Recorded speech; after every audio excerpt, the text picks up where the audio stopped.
story of Katherine Knight is one that sounds like it comes from a horror movie. It is scary. Now, Katherine was born on October 24th, 1955. She's a product of an affair between her mother, Dora Rogan, as well as Ken Knight. Now, this affair mortified the conservative community they lived in. Now, Ken Knight was a barbaric person. He was a violent drunk who would rape Dora Rogan each and every night. He would also beat their children. By children, I mean before Dora entered into the relationship with Ken Knight, she had 4 boys. Dora Knight would talk to her children about the rape as well as the abuse. She would go even into detail, telling them how much she hated men and sex. She didn't know, though, that all this she was telling her children would shape her daughter into becoming a murderer. At the age of 15, Katherine Knight decided to drop out of school. She didn't know how to read nor write, but she made this decision. And she got a job at a clothing store, but a year later, she got her dream job to work at a slaughterhouse. Her main job at the slaughterhouse was to remove internal organs from the animals. She loved this job so much that when she got her first set of butcher's knives, she hung them over her bed. If that is not psychotic, I don't know what is. Katherine Knight then fell in love with her co-worker, David Kellett. Not much is said about their relationship in the beginning, but we do know it went sour very, very quickly.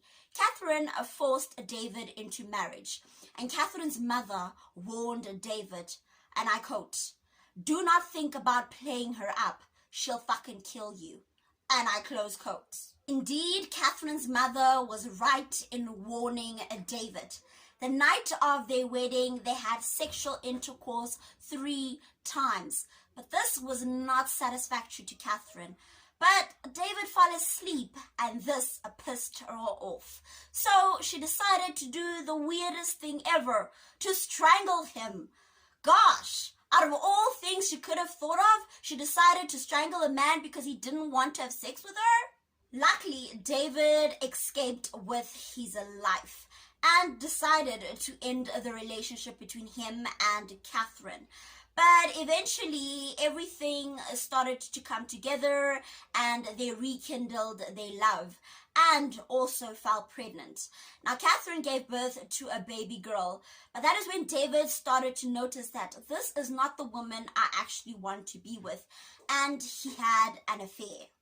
As you can imagine, this did not sit well with Katherine, so she decided to take out all her anger on her baby girl. So witnesses say they saw her walking down Main Street with her baby girl in a stroller. They saw her violently holding the stroller, slamming it against the wall. She was admitted into a hospital and diagnosed with postpartum depression. She was, however, released 2 weeks later. You would think she would learn from this, but no. She goes to a railroad and places her daughter on a railway line, hoping the train comes. But luckily, it doesn't. David and Katherine finally called it quits, and again, David escaped with his life. But Katherine Knight's breaking point came when she met a man named John Price. Now, their relationship was normal in the beginning, and in 1995, they decided to move in together. John had 2 older children who were fond of Katherine. Katherine wanted to be married to John Price, but John was not there and he declined the offer of marrying her. Again, this did not sit well with Katherine, and of course, she turned violent. Before she killed him, she decided to actually strike at his livelihood. She went to his job and actually reported that John Price had been stealing medical kits that had been thrown away. John was fired from his job. He had been working there for 17 years. He kicked her out, like anybody else would do.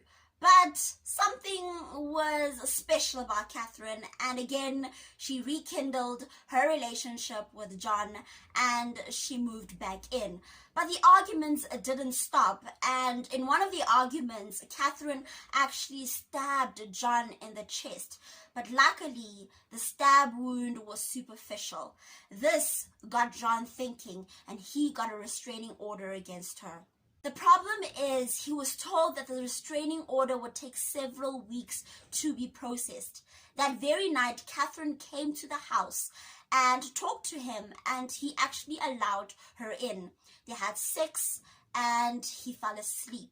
That is when she decided that it was time to kill him. What's scary about this case is that John Price literally foresaw his death. When he got the restraining order and was told it would take several weeks, he went to his co-workers and friends and told them, if I had to die, just know that Katherine Knight killed me.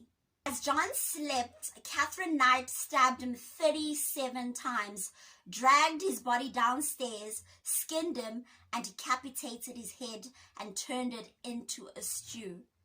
What was her end goal? To feed John's children. Sensing that she was in a lot of trouble, Katherine wanted a way out, so she decided to commit suicide. She took a handful of pills and drank them, then eventually passed out near the body, or the decapitated body, of John Price. When a neighbor saw John's car in the driveway and thought that he had not gone to work, she decided to go check up on him and see what was wrong. She knocked, but there was no answer. And when she looked at the doorknob, there was blood. That was when she decided to call the police. The police came and found Katherine lying there next to John. And they went to the kitchen and found his head boiling in a pot, and found also 2 plates on the table with the names of John's children. Katherine Knight didn't die, and she lived and still lives. She maintained her innocence, stating that she passed out and has no memory of the murder. The police believe the reason why she killed John Price was because he just refused to marry her. Katherine was found guilty of the murder of John Price and was sentenced to life imprisonment without the possibility of parole. She's the first ever Australian woman to be handed down such a sentence. She's still in prison. She's 65 years old.